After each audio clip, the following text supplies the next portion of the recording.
آپ کی طرف آتا ہوں عتیق ساحل صاحب، جاوید پبلشر، ایک اچھا نام ہے کتاب کے حوالے سے بھی. یہ آج کل ایجوکیشن سسٹم کے اندر جس طرح کرونا آیا، کرونا کے اندر ہم یہ دیکھ رہے تھے کہ بہت بڑا فقدان تھا، کہ ہم یہ سمجھ رہے تھے کہ پتہ نہیں یہ زندگی واپس آئے گی کہ نہیں آئے گی. پھر خاص طور پہ ایجوکیشن بڑی ڈسٹرب ہوئی. اب آہستہ آہستہ اسٹیپ بائی اسٹیپ جو ہے نا ایجوکیشن تھوڑا کور ہو رہی ہے. تو اس سسٹم کے اندر کیا ترمیم ہوئی، اس سسٹم کو کیسے مینیج کیا، کہاں تک پہنچ چکے ہیں آپ لوگ؟ السلام علیکم. سب سے پہلے تو میں آپ لوگوں کا شکر گزار ہوں، آپ نے ہمیں مدعو کیا اور اپنے دیگر تمام مہمانوں کا بھی. جاوید، میں پہلے اپنے ادارے کا تعارف کرواتا ہوں. جاوید پبلشر 1987 سے کام کر رہا ہے اور ہمارے ادارے کی جو سب سے خاص بات ہے، ہم نے جو بھی بکس بنائی ہیں عام طور پر روایتی کام ہم نے کوئی بھی نہیں کیا. جتنی بھی بکس ہم نے تیار کی اس کو ملٹی میڈیا بیسڈ بنایا ہے. جو کتاب آپ ہماری فزیکل فارم میں دیکھ رہے ہیں وہ آپ کو ملٹی میڈیا پر بھی ملے گی. اس کا سلسلہ جو ہم نے بنایا تھا، ہمارا جو سلوگن ہے بولتی کتاب میں، اس کا مقصد ہی یہ تھا کہ جو کتاب آپ کو فزیکل فارم میں مل رہی ہے، بچے کو انٹریکٹ کرنے کے لیے، اس کا انٹرسٹنگ لیول بڑھانے کے لیے اس کو ملٹی میڈیا پر بھی ملے.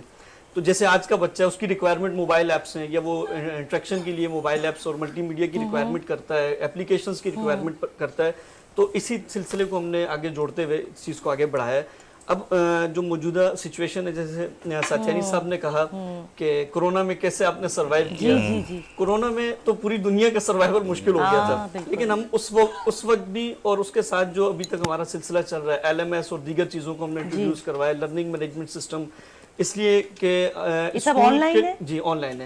اسکول کے لیے سروائیو کرنا بہت مشکل ہو گیا تھا. ایجوکیشن جس کو ہم نے اس وقت جو ہے نا اپنی ضروریات کی لسٹ میں سب سے اینڈ پہ رکھا ہوا ہے، بالکل ہم جس کو ٹاپ آف دی لسٹ ہونا چاہیے ہم نے اس کو اینڈ آف دی لسٹ رکھا ہوا ہے. تو ہم نے یہ جب LMS لائے تو ہم نے یہ دیکھا کہ یہاں اس کی بھی ریکوائرمنٹ فلفل نہیں ہو رہی.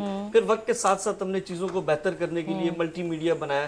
اب جو ہماری لاسٹ اپڈیٹ آئی ہے، لاسٹ سیریز آئی ہے QR کوڈز کے ساتھ. آپ ہماری کتاب اٹھاتے ہیں، کتاب پر کسی بھی پیج پر جاتے ہیں تو آپ کو QR کوڈ ملتا ہے. آپ موبائل میں QR کوڈ انسٹال کرتے ہیں، اس کو اسکین کرتے ہیں تو وہی سارا ملٹی میڈیا پر آپ کو سسٹم ملتا ہے. اچھا، اس کے علاوہ ٹیچر سپورٹ میں ہم نے بہت کام کیا. یہ جو آپ کا ڈیجیٹل ہے کیا فری آف کاسٹ ہے؟ کوئی بھی دیکھ سکتا ہے؟ فری آف کاسٹ ہے.